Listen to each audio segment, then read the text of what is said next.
Welcome to my July 2021 plan with me.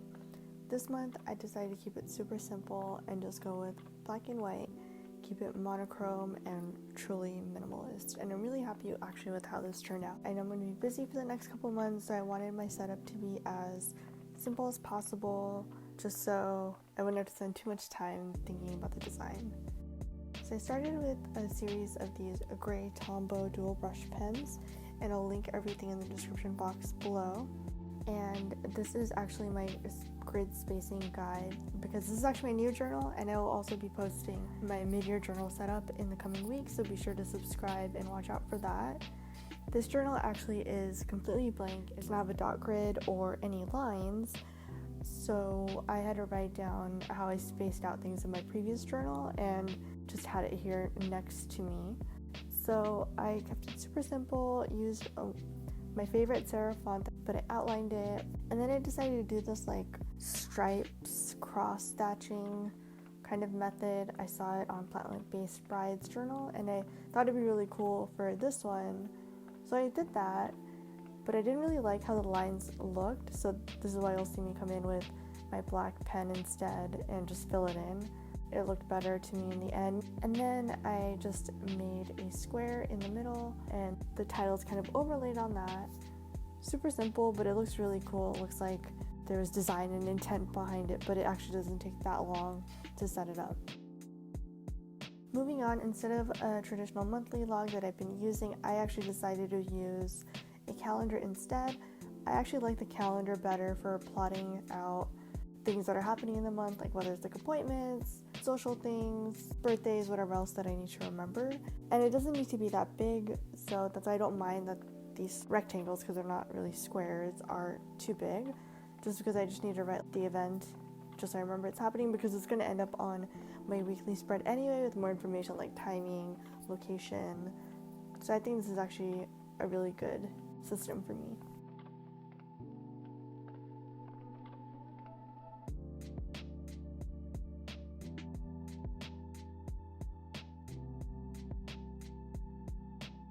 So I just fill in the days of the week on the top, and then of course putting in the rest of the dates. Very simple. I actually really like this because it felt like it took 2 seconds to set up. It didn't take 2 seconds. Obviously this is sped up, but it was much quicker than some of my other setups.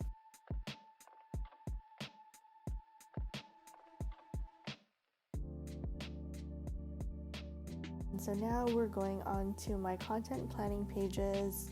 I will admit I did not use my pages in the last few months because I've been busy with personal things and work, so I just haven't had time to dedicate to my blog. Actually, bullet journaling content is probably the thing that I've been focusing most on, just because I've been trying to get consistent and be in a rhythm. But I still want this page so I can at least hope to plan for July for some blog posts and social media content. So this is similar to my June setup where I have the title at the top, and it's in the same serif font that I used for the July one, and I'm just filling it in, keeping it super simple. No attempt at like the stripes or anything here because I just want to keep it same as the July heading.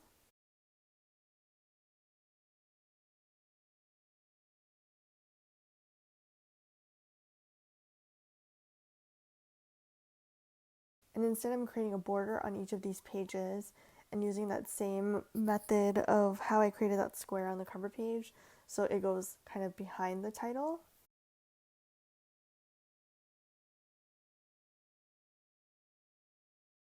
And then I created 3 columns for my content pillars, and so that's food, lifestyle, travel. And if you follow this page as well, you'll see food. I consider lifestyle like my vlogs or even journaling for now, and to a lesser extent travel.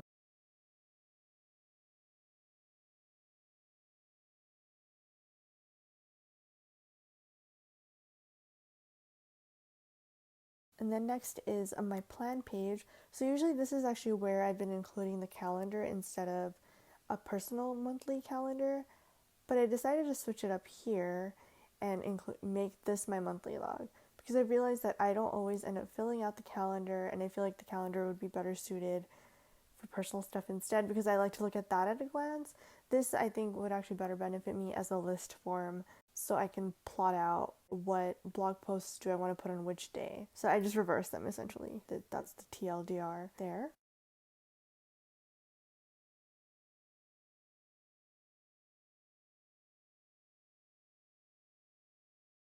So I'm writing down all of the dates and the days of the week next to it.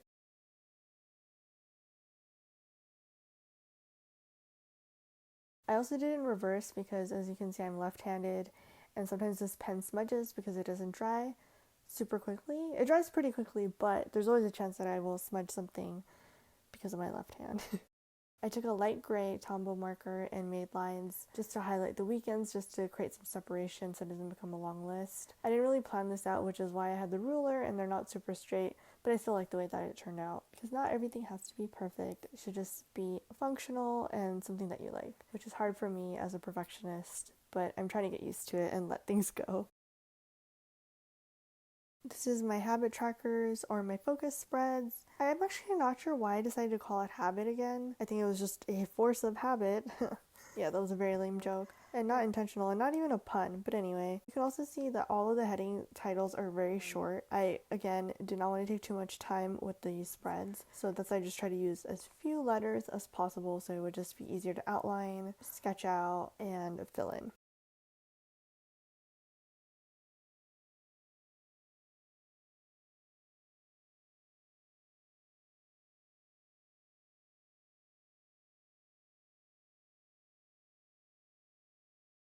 I really liked how my habit trackers looked last month, so I decided to go with that 2 by 15 table again. And then, of course, because July has 31 days, I had to add that one little square at the bottom.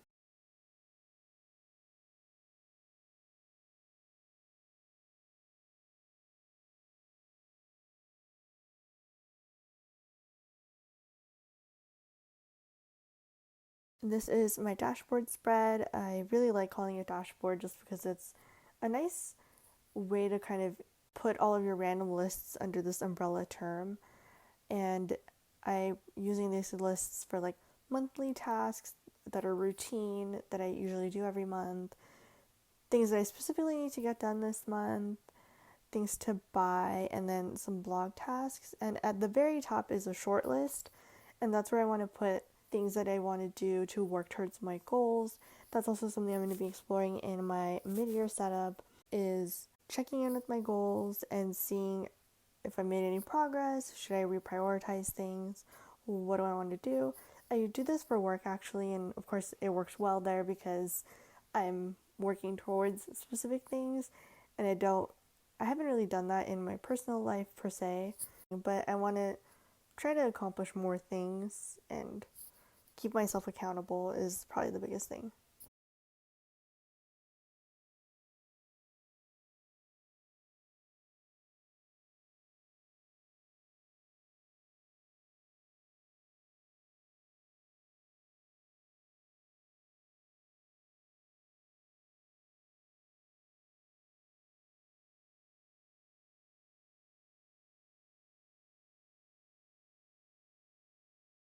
Next is my favorite spread. You've seen these in all of my setups starting from April, and I'm intentionally keeping the layout the same. And actually, this boxes setup looks so perfect for this theme because everything is just lines and squares.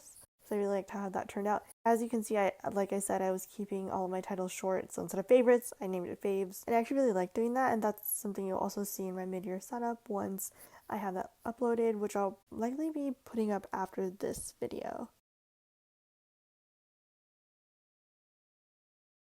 So again, I did include the border here, and I made these boxes slightly smaller to accommodate the border. They're slightly different sizes again than what I usually do, just because the measurements are slightly different even though I have my grid spacing guide. I'm just making sure to outline all of my boxes.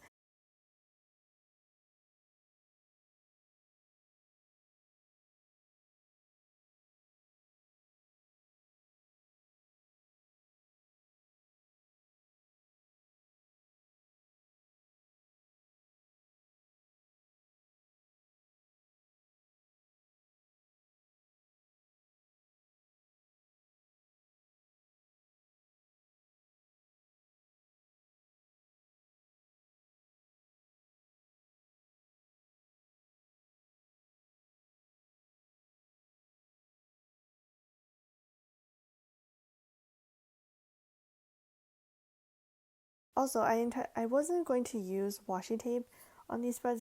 I wanted to try to keep as minimal as possible, but then this spread looked really empty without any kind of tape, so I brought in some of my washies. This next page is my summer spread, and that's literally it. It's just going to be like the heading, and it's going to be blank and just have a border. This spread is kind of a continuation from that bucket list spread that I had in June. I listed out certain things that I want to do in the summer, and then this is where I'll actually plan out what I want to do for those specific plans. Like, I wanted to spend a day in Oakland, so what are like the restaurants or coffee shops that I want to hit up? Who do I want to hang out with when I'm doing that? So I just want to write it down because I always come up with different plans and then I lose track of what I thought of and what I got excited about. Basically, I just want to keep everything in one place. And since I don't really know what will end up on this page, I just kept it blank because it's just kind of a free-for-all dumping ground.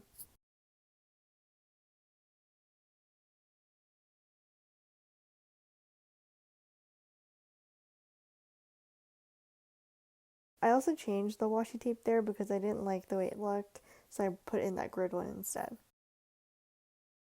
Here is my weekly spread, and I think this is actually the one that took the longest to set up, just because there's a little more filling out or filling in involved. Kept it super simple, titled it July at the top, and then drew out the dates really large in a similar serif font. This is not the exact same font that I've been using for the headings. I didn't like the way the numbers looked, so I have a different font that I've been using for the numbers, which will also all be in my description box.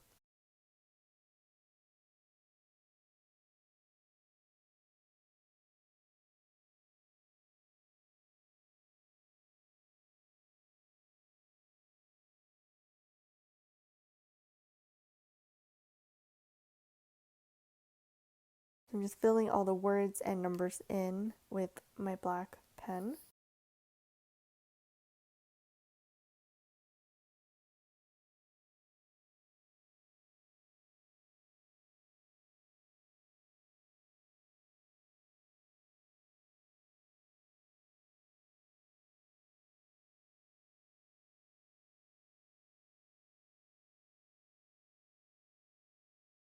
Originally, I wasn't going to have any kind of line for the heading, but I felt like it looked kind of weird, so I just decided to add a quick one there. Just to add some decoration, I have these kind of like gray tabs next to the dates to add something a little more interesting, and then I wrote down the day of the week on top of that gray bar.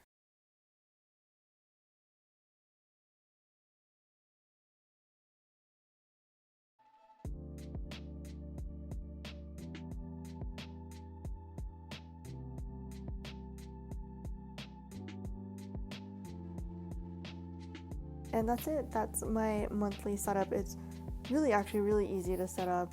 Really wouldn't take you that long. I like that it's low maintenance. I actually really like the whole monochrome look. I kind of want to continue trying to do a couple more of these minimalist spreads, although I also really love color and collaging, so we'll see what happens. So be sure to subscribe for more bullet journal and food and travel videos. Thanks.